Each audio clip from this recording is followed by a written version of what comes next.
Chaka de Thomas Mofolo. C'est une épopée inspirée de la vie réelle de Chaka, 1786-1828, qui fonda un véritable empire en Afrique australe avant d'être assassiné par ses frères. C'est un récit fabuleux de la vie du peuple zoulou avant l'arrivée des hommes blancs. Un livre tragique et violent, un conte fabuleux. Chef des Ifinelenja, petite tribu du pays Kafré, Senza Ngakona désespère de voir naître un héritier jusqu'à ce que sa concubine Nandi le lui donne. Chaka est né. Chaka est issu de l'union du chef gardien des valeurs du peuple avec une femme Nandi avant leur mariage. Cela demeura un véritable outrage aux yeux de la communauté.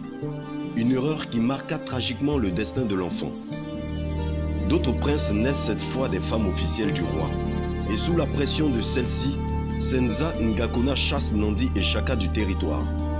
Chaka grandit au milieu des brimades, mais les médecines de la femme féticheur y remédient en révélant son courage. Surtout, il reçoit dans la rivière, pendant ses ablutions, la visite du Seigneur des eaux profondes, le serpent monstrueux qui lui prédit la gloire. Mais ses exploits attirent la jalousie de ses demi-frères. Chaka s'enfuit et rencontre Isanoussi, le féticheur et devin qui achève ses médecines et sa formation mystique. Il promet à Chaka la gloire et le pouvoir, mais sa saga ne devra jamais cesser d'être trempée de sang frais humain. Le cas contraire, les puissances obscures qui lui ont prêté leur pouvoir se retourneront contre lui. Chaka tuera sans cesse, jusqu'à sa propre chair.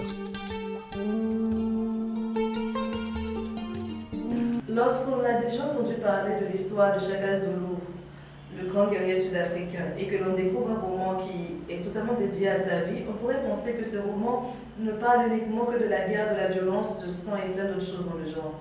Effectivement, Thomas Mofolo en parle, mais avec une tournure bien spécifique, celle de l'initiation mystique de Chaka Zulu.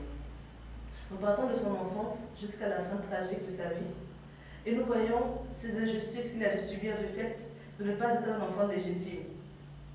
Le fait qu'il soit chassé du royaume avec sa mère, parce qu'il n'est pas un fils légitime du roi, et ses frustrations, son désir de pouvoir, de vengeance, qui le poussent à faire d'énormes sacrifices, à faire des pactes diaboliques, et qui finalement causent sa perte. C'est un livre révoltant, passionnant, qui entraîne tout de suite le lecteur dans toutes ces étapes-là, toutes les péripéties de la vie de Chaka. On se sent marcher dans les pas de ce guerrier, on a les mêmes craintes lorsqu'il doit aller au combat, cette sorte de victoire aussi. On est tout de suite transporté. Si je devais choisir un seul roman qui parle de l'histoire de Chaka Zulu, je choisirais celui-là.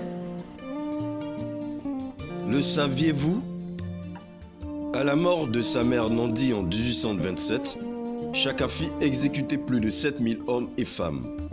Pendant 1 an, il fut interdit aux gens mariés de vivre ensemble et à tous de boire du lait.